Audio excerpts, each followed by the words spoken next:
Halo, selamat datang Kadar Hemat Air Listrik SD Negeri 7 Taufuri. Hari ini, Bu Guru Agung akan menyampaikan materi mengenai energi dan sumber energi. Dari materi ini, Ibu harapkan kalian mendapatkan tambahan wawasan mengenai energi dan sumber energi, serta bagaimana langkah penghematan khususnya untuk energi listrik dan juga air. Baik, langsung saja kita mulai. Pernahkah kalian memperhatikan bagaimana televisi di rumah kalian dapat menyala? Kemudian apa yang menyebabkan televisi tersebut dapat menyala? Ya, televisi dapat menyala karena adanya arus listrik. Aku yakin di antara kalian semua bisa menjawabnya. Arus listrik merupakan salah satu bentuk energi yang disebut dengan energi listrik. Masih ingatkah kalian dengan apa itu energi? Kemudian, apa saja sumber energi? Energi adalah kemampuan sebuah benda dalam melakukan kerja. Menurut hukum kekekalan energi, energi itu tidak dapat dimusnahkan. Energi hanya berubah dari satu bentuk energi ke bentuk energi lainnya. Contohnya, tadi adalah dalam penggunaan televisi. Jadi arus listrik atau energi listrik diubah menjadi energi panas dan juga bunyi serta cahaya. Selanjutnya, kita akan membahas mengenai sumber energi. Sumber energi adalah semua benda yang dapat menghasilkan energi. Contoh, matahari merupakan sumber energi panas. Baterai merupakan sumber energi listrik. Makanan adalah sumber energi kimia, dan lain-lain. Masih ingatkah kamu bagaimana matahari sangat penting bagi tumbuhan hijau? Ya, matahari merupakan sumber energi panas yang dibutuhkan oleh tumbuhan hijau untuk melakukan fotosintesis, sehingga karbon dioksida dan juga air dapat diubah menjadi zat makanan atau gula dan juga oksigen. Zat gula itulah yang nantinya akan digunakan oleh tumbuhan untuk tumbuh, sedangkan oksigen hasil dari fotosintesis akan dibuang keluar lingkungan. Nah, oksigen inilah yang nanti akan dihirup oleh manusia dalam pernapasan atau respirasi.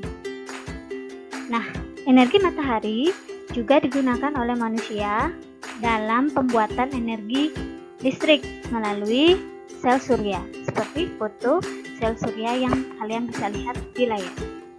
Seperti foto sel surya yang kalian bisa lihat di gambar. Kita lanjut dengan jenis-jenis energi. Secara garis besar, energi itu ada dua kelompok, yaitu energi kinetik dan energi potensial. Energi kinetik adalah energi yang dimiliki oleh benda yang bergerak. Jadi energi kinetik ini sering disebutkan sebagai energi gerak. Contohnya adalah anak yang sedang berlari, kucing yang sedang berlari, seorang manusia yang sedang mengayuh sepeda, itu memiliki energi kinetik. Kemudian energi potensial adalah energi yang dimiliki oleh benda karena posisinya. Contohnya misalkan, mangga yang bergantung di atas pohon memiliki energi potensial gravitasi. Karena posisinya yang ada di atas pohon, itu dipengaruhi oleh gaya tarik bumi atau gaya gravitasi. Selain energi kinetik dan potensial, ada banyak jenis energi lain, yaitu energi panas, energi kimia, energi listrik, energi bunyi, energi cahaya, dan energi nuklir.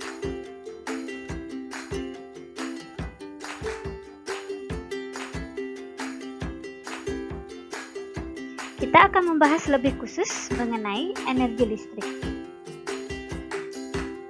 Energi listrik adalah salah satu energi penting bagi kehidupan manusia saat ini. Banyak benda yang memerlukan listrik untuk dapat digunakan. Contoh, kalian memiliki HP, televisi di rumah, motor, mobil, dan lain-lain. Semua benda ini akan dapat berfungsi atau akan dapat bekerja jika ada listrik. Jika tidak ada, maka susah untuk benda tersebut dihidupkan atau digunakan. Nah, sumber energi listrik diperlukan untuk menghasilkan energi listrik yang diperlukan oleh manusia. Jadi karena penggunaannya yang sangat besar dan penting bagi kehidupan manusia, maka diperlukan sumber energi listrik. Jadi benda yang dapat menghasilkan energi listrik. Ada beberapa sumber energi yang dapat digunakan untuk menghasilkan energi listrik. Misalkan air, angin, sinar matahari, dan juga bahan kimia. Kita akan bahas lebih lengkap. Yang pertama, air sebagai sumber energi listrik. Air dapat digunakan sebagai sumber energi listrik melalui teknologi pembangkit listrik tenaga air atau PLTA. Sudah ada beberapa PLTA di Indonesia, di antaranya ada PLTA Jatiluhur, Maninjau, Karangkates, Sigura-gura, Musi, dan juga Gajah Mungkur. Sesuai dengan lokasinya masing-masing tersebar di seluruh Indonesia. Pada prinsipnya, PLTA terdiri dari turbin, kemudian ada juga generator listrik. Jadi ketika energi gerak air atau energi kinetik air akan menggerakkan turbin atau kincir. Selanjutnya, turbin akan menggerakkan generator listrik. Generator listrik akan menghasilkan energi listrik. Jadi pada prinsipnya, energi kinetik air akan menggerakkan turbin atau kincir di dalam PLTA. Selanjutnya, turbin akan menggerakkan generator listrik. Generator listrik inilah yang akan menghasilkan energi listrik.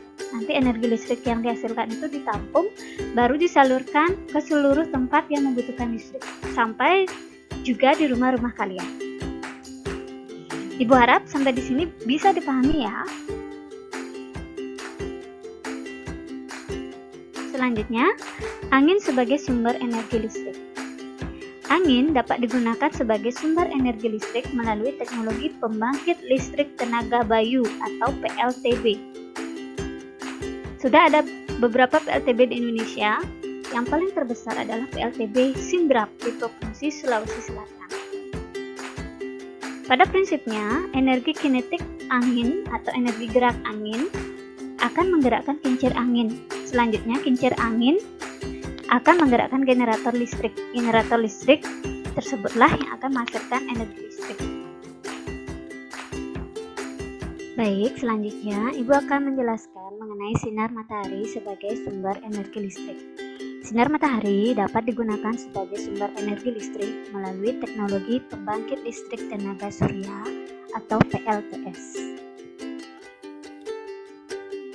Di Indonesia sudah ada beberapa PLTS yang didirikan. Yang paling terbesar adalah PLTS yang terletak di Karangasem, Provinsi Bali.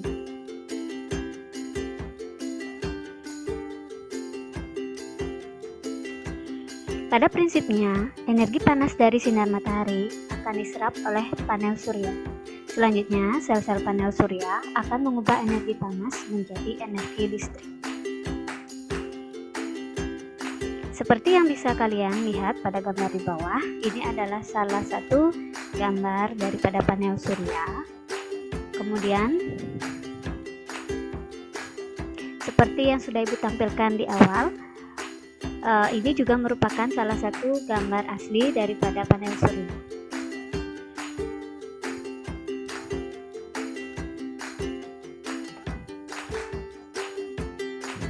Baik, selanjutnya Ibu akan menjelaskan mengenai bahan kimia nuklir sebagai sumber energi listrik. Nuklir dapat digunakan sebagai sumber listrik melalui teknologi pembangkit listrik tenaga nuklir atau PLTN. Sampai saat ini belum ada PLTN di Indonesia karena memiliki risiko tinggi terhadap lingkungan jika terjadi kebocoran. Pada prinsipnya, reaksi atom yang terjadi di dalam sebuah reaktor nuklir akan menghasilkan energi listrik dalam jumlah yang besar. Di bawah ini adalah salah satu gambar daripada tempat pengolahan nuklir sebagai sumber energi listrik atau PLTN. Tetapi lokasinya bukan di Indonesia, melainkan di luar negeri. Nah, apakah energi listrik bisa habis? Tentu saja bisa. Nah, karena energi listrik itu dapat habis, seiring dengan kemajuan zaman, kemudian kebutuhan manusia akan listrik yang terus kian meningkat, Maka kita sebagai manusia perlu melakukan upaya penghematan listrik di rumah masing-masing.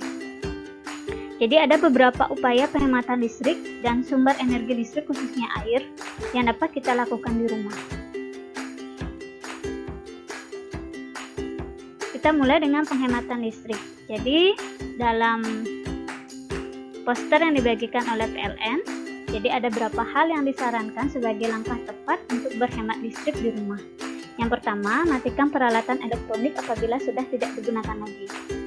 Yang kedua, usahakan menanak nasi pada saat mendekati waktu makan, sehingga alat penanak nasi itu tidak terus hidup, tetapi hanya dihidupkan beberapa jam atau bahkan beberapa menit. Sampai dengan waktu makan selesai, alat elektronik yaitu penanak nasi bisa dicabut kembali kabelnya. Jadi sangat hemat.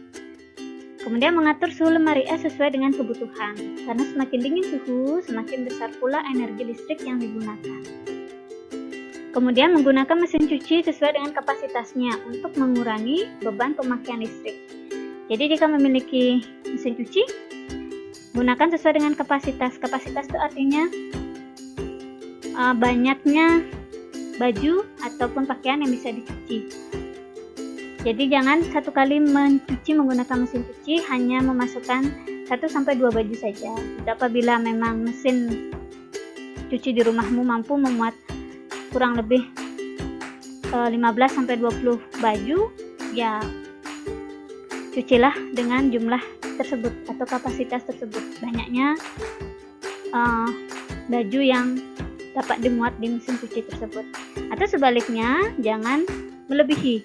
Jadi apabila mesin cuci hanya bisa menampung 20 baju, jangan dipaksa untuk memasukkan 30-40 baju. Jadi itu membuat kerja mesin cuci berat dan juga listrik yang digunakan akan semakin besar. Baik, selanjutnya mengatur panas setrika sesuai dengan jenis bahan pakaian yang disetrika. Jadi jika kalian memperhatikan di dalam setrika listrik di rumah yang sering kalian gunakan di rumah ada tombol pengaturan. Entah itu jenisnya linen, katun, dan lain sebagainya. Jadi setiap jenis kain memiliki toleransi panas yang berbeda-beda. Semakin tinggi panasnya berarti listrik yang digunakan juga semakin banyak. Selanjutnya adalah menggunakan pompa air apabila air di dalam bak penampungan sudah hampir habis. Jadi mesin air atau mesin pompa itu dihidupkan ketika memang tangki sudah akan hampir habis ya. Jangan masih baru setengah dipakai sudah menghidupkan mesin pompa. Itu tindakan yang kurang hemat listrik. Baik, ada beberapa cara penghematan air di rumah yang dapat kita lakukan. Yang pertama, memanfaatkan air secara optimal. Jadi pastikan keran di rumah kalian sudah tertutup setelah digunakan. Misalkan mencuci piring, ingat setelah mencuci piring tutup kerannya, atau setelah mandi membuka keran untuk mengisi bak, tutup kerannya. Jadi tidak ada air yang menetes. Kemudian yang kedua, lebih hemat air. Contoh perilakunya, contoh sikapnya itu menggunakan mesin cuci saat pakaian kotor telah cukup banyak. Jadi jangan baru punya mesin cuci, baru ada baju kotor 1 buah, langsung dicuci pakai mesin cuci. Nah itu boros. Selain boros listrik juga boros air. Kemudian jika tidak memiliki mesin cuci, jika pakaian kotor kalian banyak, pakai saja dengan prinsip 3 ember. Yang pertama untuk merendam dan menyabun, 2 untuk membersihkan, dan 3 untuk membilas. Jadi takaran airnya hanya 3 ember, tidak melebihi itu. Kemudian untuk mandi, usahakanlah mandi dengan pancuran dan tidak berendam. Karena mandi dengan berendam itu paling boros air, sedangkan mandi yang tidak boros air itu adalah mandi dengan menggunakan pancuran. Kemudian pastikan keran air tertutup saat kalian menggosok gigi, mencuci muka, atau mencukur. Kadang saat kita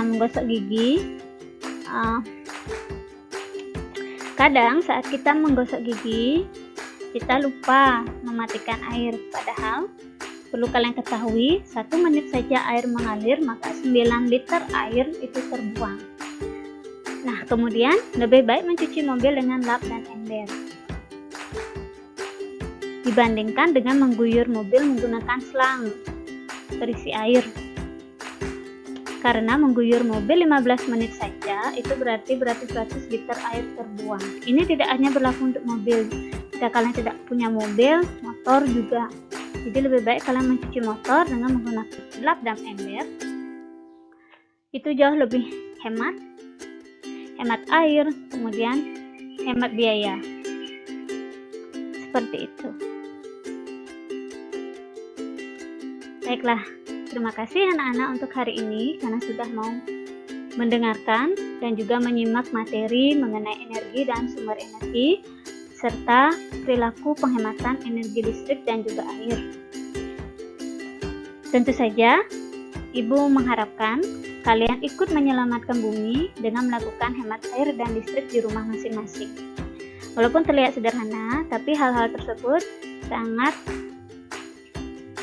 bermanfaat bagi bumi kita. Baik, untuk tugas dan juga kegiatan kita selanjutnya, jangan lupa terus cek di Google Classroom kalian.